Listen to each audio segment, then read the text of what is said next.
Hello everyone, welcome back to Phenom by Utkarsh. आज हम बात करने वाले हैं L&T लिमिटेड के बारे में, लार्सन एंड टर्बो लिमिटेड के बारे में। इस कंपनी में क्या अब कुछ खास है, क्या इसमें इन्वेस्ट करने के लिए आपके लिए एक अच्छा समय है या नहीं है, या फिर अगर आप इसमें एग्जिस्टिंग इन्वेस्टर हैं तो आपको लॉन्ग टर्म के लिए इसमें रुकना चाहिए या नहीं रुकना चाहिए, सब कुछ समझेंगे इस वीडियो में। वीडियो को अंत तक देखिएगा, फुल एनालिसिस मैं आपके साथ यहाँ पे लेके आया हूँ। आप इस एनालिसिस को देखिए और सीखिए कि किस तरीके से आप लॉन्ग टर्म के लिए फंडामेंटल एनालिसिस कर सकते हैं। शो करते हैं आज का वीडियो। बात कर लेते हैं तो यहाँ पे ये लार्सन एंड टर्बो लिमिटेड का प्लान कर रही है $300 मिलियन को इन्वेस्ट करने के लिए सेमीकंडक्टर चिप को बनाने के लिए, जिसमें अगर हम बात करें तो ये वर्ल्ड्स की मोस्ट पॉपुलर कंट्रीज में इंडिया आ जाएगी, जो ये सेमीकंडक्टर इंडस्ट्री को बनाने के लिए अपना कदम उठा रही है। तो यहाँ पे ये एक बड़ा इन्वेस्टमेंट सेमीकंडक्टर चिप को बनाने के लिए कर रही है। तो ये एक पॉजिटिव पॉइंट यहाँ शुरुआत में ही इस कंपनी की तरफ चला जाता है। अब हम जानते हैं कंपनी के वर्क को। लार्सन एंड टर्बो लिमिटेड एक मल्टीनेशनल कंपनी है जो कि कई कंपनियों से मिलकर बनाई गई है। ये कंपनी इंगेज है इंजीनियरिंग, प्रोक्योरमेंट एंड कंस्ट्रक्शन के वर्क में। ये अपनी सर्विसेज प्रोवाइड करती हैं infrastructure, hydrocarbon, power processes industries, defence, information technologies and financial services in domestic market और इंटरनेशनल मार्केट। ये दोनों ही जगह अपनी सर्विसेज को प्रोवाइड करते हैं। इनके बिजनेस सेगमेंट्स के साथ साथ इनके रेवेन्यू की अगर हम बात करते हैं तो यहाँ पे इंफ्रास्ट्रक्चर सेगमेंट से इनको 51% का रेवेन्यू जनरेट होता है। हाइड्रोकार्बन सेगमेंट से इनको 13% का रेवेन्यू जनरेट होता है और पावर सेगमेंट से इन्हें 3% का रेवेन्यू जनरेट होता है।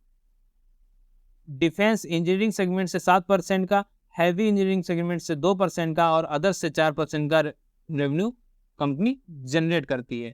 साथ ही अगर सर्विसेज बिजनेस की बात कर लेते हैं तो यहाँ पे इंफॉर्मेशन टेक्नोलॉजी सेगमेंट से 25% का रेवेन्यू जनरेट करते हैं, फाइनेंशियल सर्विस सेगमेंट से 8% का, डेवलपमेंट प्रोजेक्ट से 3% का रेवेन्यू कंपनी जनरेट करती है। ये तो इनका था रेवेन्यू ब्रेकअप, यहाँ पे किसकी सेगमेंट से कितना रेवेन्यू जनरेट कर रहे हैं। इनके ऑर्डर बुक की तरफ ध्यान दे देते हैं। जब हम किसी भी कंपनी के फंडामेंटल एनालिसिस करने बैठते हैं या फिर लॉन्ग टर्म के लिए इन्वेस्टमेंट करते हैं तो हमें उसके फंडामेंटल्स में उसके ऑर्डर बुक को भी देखना चाहिए, क्योंकि लॉन्ग टर्म में जब हम इन्वेस्ट कर रहे हैं तो ऑर्डर बुक लॉन्ग टर्म के लिए देखी जाती है, क्योंकि उसको जो ऑर्डर मिल रहे हैं उसके हिसाब से ही कंपनी वर्क करेगी, उसके हिसाब से उसका मैनेजमेंट वर्क करेगा और उसके हिसाब से ही आपका जो स्टॉक है वो बढ़ेगा या फिर घटेगा। तो इसके ऑर्डर बुक को भी देख लेते हैं। यहाँ पे फाइनेंशियल ईयर 2023 की अगर हम बात करें तो यहाँ पे रिकॉर्ड हाई ऑर्डर बुक देखने को मिलता है, जिसमें 4 ट्रिलियन के साथ साथ 2 ट्रिलियन का ऑर्डर इनको मिला है, जिसमें से 19% ज़्यादा फाइनेंशियल ईयर 2022 के मुकाबले में ये देखने को मिलता है। जिसमें 62% की अगर हम बात कर लेते हैं यहाँ पे डोमेस्टिक मार्केट से इनको ऑर्डर देखने को मिलता है, मिडिल ईस्ट से इन्हें 19% का ऑर्डर देखने को मिलता है और 3% का यहाँ पे रेस्ट ऑफ वर्ल्ड से इन्हें ऑर्डर देखने को मिल जाता है। तो इनके पास एक अच्छी खासी ऑर्डर बुक देखने को मिल जाती है। साथ ही कंपनी एडुकेशन, एडुटेक में भी अपना कदम डाल रही है, उसमें भी अपना काम शुरू करने वाली है। ऐसे कई बिजनेस कंपनी नए लाने वाली है जिसमें कंपनी लगातार अपने एक्सपेंशन पे वर्क कर रही है। कंपनी की मार्केट कैप की अगर हम बात कर लेते हैं तो यहाँ पे 4,86,424 करोड़ की इसकी मार्केट कैप देखने को मिलती है।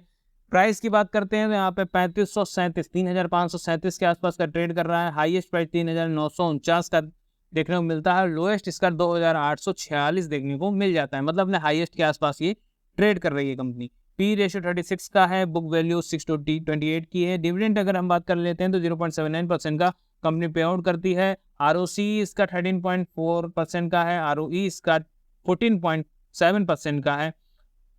एवरेज आरओसी आरओई देखने को मिलते हैं, बहुत अच्छे नहीं हैं। डेट की बात कर लेते हैं तो यहाँ पे डेट 1,16,322 करोड़ का डेट देखने को मिल जाता है। वहीं पे अगर हम कैश फ्लो की बात कर लेते हैं तो 14,000 करोड़ के आसपास का कैश फ्लो यानी डेट है कंपनी पे। पी रेशियो 4.49 का है। पीवीपी की बात कर लेते तो 206 का देखने को मिलता है। अंडर वैल्यू कंपनी ट्रेड कर रही है, कोई भी शेयर यहाँ पे प्लेज नहीं है, ये एक पॉजिटिव पॉइंट इस कंपनी को मिल जाता है। सेल्स ग्रोथ की बात कर लेते हैं तो 10 साल में 10%, 5 साल में 10%, 3 साल में 18% और लास्ट ईयर में 17% की सेल्स ग्रोथ देखने को मिली है, मतलब सेल्स ग्रोथ ठीक है। प्रॉफिट ग्रोथ की बात कर लेते हैं, 10 साल में 11%, 5 साल में 8%, 3 साल में -2% और लास्ट ईयर 19% की प्रॉफिट ग्रोथ है, ये भी अच्छी है। अब कितने CAGR से पैसा ग्रो कर रहा है, लास्ट ईयर की बात कर लेते हैं तो 20% का CAGR आपको यहाँ पे देखने को मिलता है, जो कि ठीक ठाक हो जाता है। बट यहाँ पे रिटर्न ऑन इक्विटी 15% का ही है। एक एवरेज रिटर्न इस कंपनी ने अपने इन्वेस्टर्स को प्रोवाइड किया है। लेकिन जिस हिसाब से कंपनी एक लार्ज कैप कंपनी है, उसमें अगर हम इस रिटर्न को देखते हैं तो रिटर्न अच्छा रिटर्न हो जाता है, फंडामेंटली मजबूत देखने को मिल जाते हैं, अंडर वैल्यू में ये कंपनी ट्रेड कर रही है और फ्यूचर ब्राइट देखने को मिलता है L&T का। तो ओवरऑल फंडामेंटल्स यहाँ पे फाइनेंशियल्स भी अच्छे देखने को मिलते हैं। प्रमोटर होल्डिंग्स की बात कर लेते हैं तो यहाँ पे FII की होल्डिंग्स की अगर हम बात करें तो जून 2024 में 22.85 की देखने को मिलती है, DII की 38.89 की, गवर्नमेंट की 0.24 की, जो कि इंक्रीज की गई है। और अगर हम पब्लिक की बात कर लेते हैं तो यहाँ पे पब्लिक ने अपनी 38.01% की होल्डिंग पकड़ के बैठी है। तो ओवरऑल यहाँ पे होल्डिंग्स ठीक ठाक बनी हुई हैं। कंपनी के फंडामेंटल्स भी अच्छे हैं, फाइनेंशियल्स भी अच्छे हैं, होल्डिंग्स भी अच्छी हैं और सेल्स ग्रोथ, प्रॉफिट ग्रोथ, सारी चीज़ें यहाँ पे कंपनी की अच्छी देखने को मिलती हैं। अब बात आ जाती है कंपनी की वैल्यूएशन, तो कंपनी की वैल्यूएशन भी अंडर वैल्यू है। आप इसमें इन्वेस्टमेंट के लिए, लॉन्ग टर्म इन्वेस्टमेंट की बात कर रहा हूँ, इन्वेस्टमेंट के लिए सही समय हो सकता है। अगर आप चाहें तो इस कंपनी में आप इन्वेस्टमेंट कर सकते हैं। और अगर आप किसी और कंपनी में इन्वेस्टमेंट करना चाहते हैं तो आप इसी तरीके से उस कंपनी को भी फंडामेंटली एनालिसिस करके उसमें इन्वेस्टमेंट कर सकते हैं।